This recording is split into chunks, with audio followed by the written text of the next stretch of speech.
Hey everybody, welcome back to Mac Kiteboarding. Today I am here to talk to you about the Unit V3, most specifically how it compares to the version 2, so 2022 versus 2023 unit wings from Duotone. So if you're interested in that, hang around. If you're looking just for in-depth review on the unit in particular, jump to the video before this one. It's going to just be Unit V3. And on this video, we're going to be discussing primarily the differences between V2 and V3. So hopefully you know what to expect and can get to the right video.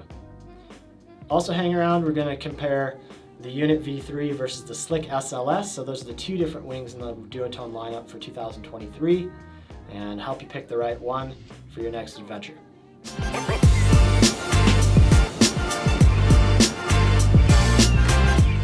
All right, so what we have here is the V3. Very similar to the V2 from 2022 unit. Some of the minor changes, and we'll discuss how that affects your ride and your experience, and maybe help you choose the right one between V2 and V3, because there are some V2s out there in the market currently, and we'll be going on sale shortly. So that price savings could really be an enticement if it's the right wing for you. So for the V3, some of the changes that have been made, number one is the canopy. That's the first thing you're going to notice when you get this wing in hand. It's got this kind of white, shimmery, almost silver material. This is a new canopy material from Duotone. It's going to give you a little bit more longevity in the canopy, so it's not going to bag out years down the line as easily as the ripstop is. No, I can't say that we had an issue at all with the Trinity ripstop from Duotone. That's been one of the best canopies in the industry for a long time now. So that's kind of the easy staple, so to speak. It's a great canopy, it's lightweight. Obviously it's affordable, especially with the sale price. But slinging some mud at the wall, Duotone has this new canopy. Haven't had enough years of experience really to say whether it's any better, but their lab tests say so we're going to believe them. And based on our experience thus far, it does seem to be holding up really well, really no complaints. It does seem to be a little bit tighter, a little stiffer through the canopy, which could be a good or a bad thing depending on what kind of rider you are. The V3 definitely has a little bit more punch. It's a little bit more direct feeling wing. It's not quite as comfortable, I would say, to ride overpowered as the V2. Not to say that the V2 is incredibly comfortable overpowered either. They're both very grunty, lifty wings. So they do better in moderate to light kind of wind, but this one does have a little bit more punch. So when you pump it or when you get hit by a gust, you're going to feel it a little bit more through the handles. The second change, and since we're already talking about the canopy, would be the windows. So they've moved to these slit type windows. There's less real estate to see through and look through, but the slit windows seem to do the job. They're also going to allow you to fold the wing a little bit more easily in whatever way you want to do that, because you're not double folding the window. So you don't need to pay attention to that quite as much. You also have a little bit more consistent tension through the canopy without a big window in here.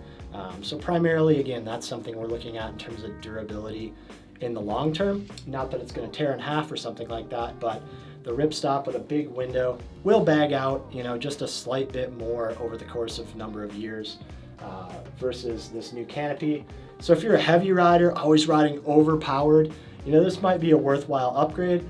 But for your average rider, especially if you're out there riding in kind of moderate conditions, moderately powered, really the V2 is an awesome wing and pretty hard to beat the weight and the cash savings on that. Going into some of the details of Duotone wings, neither one of them include a leash or a pump adapter or a harness line, but all three of those things are going to work the same. There's no changes in terms of the leash connection or the pump system or the handles or the harness line attachment through these wings. So if you're used to something on the V2, it's still going to work on the V3, and those choices are going to be kind of the same, depending on no matter what the year we're talking about.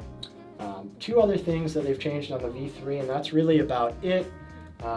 Number one is the battens on the wing, trailing edge of the wing in the canopy here.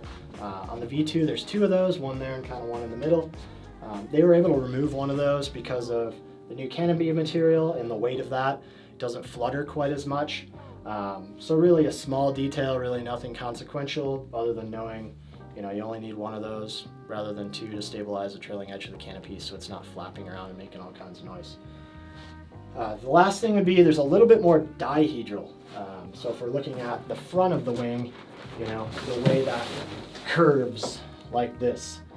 And on the V3, the wingtips are a little higher, a little bit more bent out than the V2. Now that's good for one reason. So in terms of pumping and the wingtip clearance over the water, that's going to make the wing feel smaller than it really is. So a 4, you know, is going to feel maybe a little bit more like a 3.75 in terms of the tip clearance and where you need to watch that to tip touch or touch down in the water. You know, I can't say that I've really noticed the difference in riding or usability, but you know, there's some incremental change there. The downside of what that does is it makes the wing more tippy side to side, both in the flight but also on the water.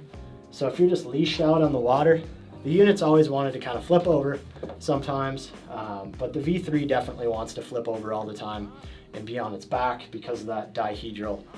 It's kind of wants to just rock and then roll over. So it's something to know. You're going to hang on to the leading edge of this handle as much as possible to stop that from happening, but just know you might need to flip this thing over a little bit more, especially if you're constantly leashing out the wing for whatever reason.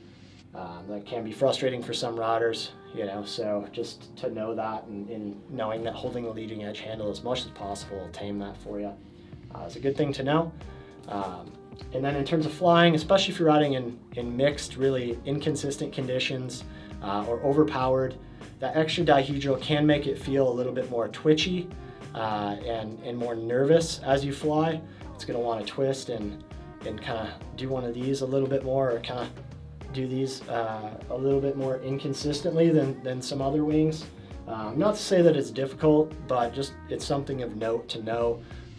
You know, if you love the V2 and, you know, liked how it was, but if it was any more nervous, then you probably wouldn't want it. You know, then maybe stick with the V2 rather than the V3.